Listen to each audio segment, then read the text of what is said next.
I mean, there's neighborhoods which still, go without electricity.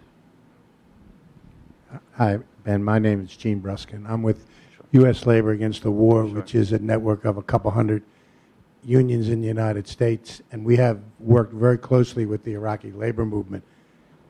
One of our main missions being to help them exist, and in particular with the Oil Workers Union, Hassan Jamal and a number of others.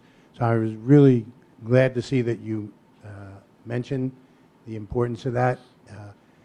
Somewhat miraculously, it's been virtually totally ignored in the U.S. press. I can think of barely an article that I've read in the Post, New York Times, anywhere, despite the fact that they play an important role. And in particular because we know that in oil countries, the real issue comes down to, even if the production is done efficiently, who benefits. Mm-hmm. So I wonder if you have written about them, or if there's what you think the prospects. Right now, they're still illegal under, like you mentioned, the only law that they retains from Saddam Hussein's day is this law. Sure. So could you talk a little bit about more about the role of the union, and particularly one thing I was thinking when you were talking about the lack of skilled workers, their skills have actually been challenged. Halliburton tried to fire them and so on. They could play an important role in helping to train and develop the additional skilled folks. Right.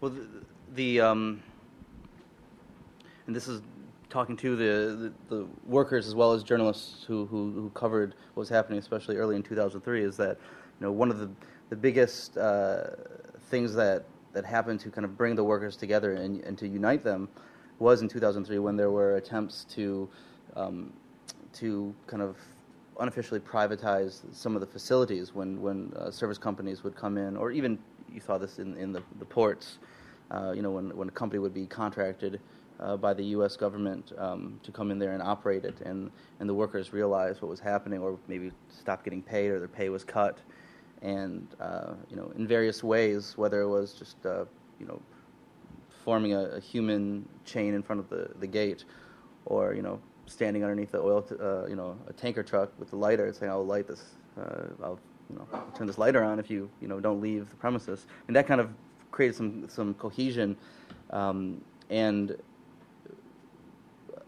gave some motivation to a labor union movement, which has been supported by international organizations like yours, as well as the AFL and other groups that kind of provide some facilitation and coordination with them. They have shown that I think some of the key things that they did was in 2007 when they were protesting.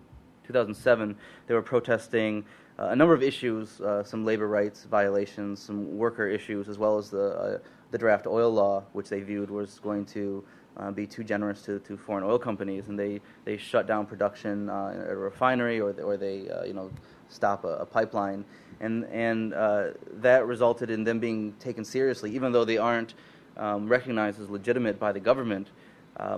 In all practice, I mean, they're being treated as legitimate as other governments treat union organizations. I think the biggest risk is and they've seen that these workers have been able to kind of get past a lot of the sectarian issues. Many of the leadership basically says,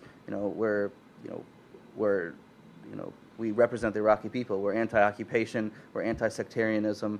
We're pro women's rights and role in the workplace, etc.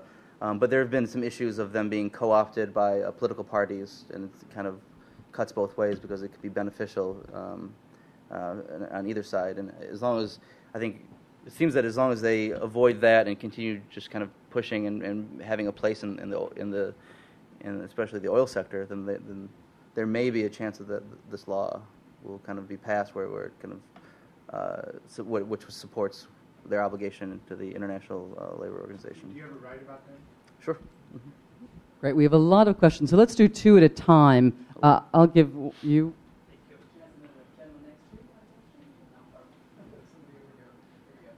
Bilal Wahab, George Mason University. Good to see you again. I have two quick questions. How much Iraq and the KRG are prepared to basically deal with the flow of money from the oil? How much is the government institutions in general ready to actually manage all of that money and deal with it, in an accountable manner? And if you could specifically comment also on Iraq's accession to the Extractive Industries Transparency Initiative, and what is that going? Because from your presentation, that doesn't seem to be going all that well. And the second question, you commented on the labor force and how it's a challenge and there is basically not enough skilled labor to work. How much of this is being dealt by the Iraqi academic institutions, the universities? How much are they putting into developing an oil-oriented labor force? Thank you. Yeah, sure. Yeah. Getting away from exploration and production for a second. About a year ago, the Ministry of Oil announced that it was going to allow for private investment in refining and talked about 3 large refineries. Mm-hmm. And just recently, the Ministry of Electricity announced that they wanted to build 7,000 megawatts of private sector power. How serious do you think that is, and is there a framework for allowing that to move forward?